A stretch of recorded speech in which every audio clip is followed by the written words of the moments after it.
Every winter, the lake behind my grandmother's cabin in Ely, Minnesota freezes solid enough to drive a truck across, except for one perfect circle, about 10 feet wide, near the eastern shore. It never ices over. Not in January of 2019, when the temperature hit minus 38. Not ever as far back as anyone in town remembers. I grew up being told it was a warm spring bubbling up from below. That's the easy answer, and for 30 years I believed it.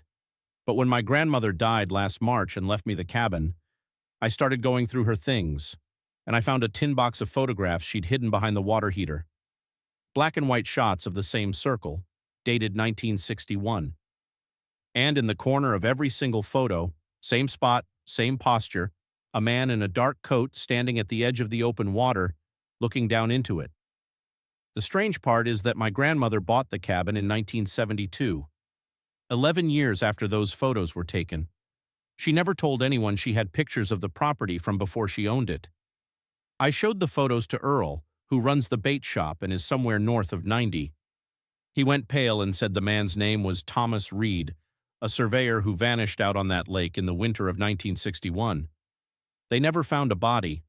Earl said the circle appeared the spring after he disappeared, and that's when people stopped swimming there. I hired a guy with sonar last month. He scanned the spot and found nothing. No spring,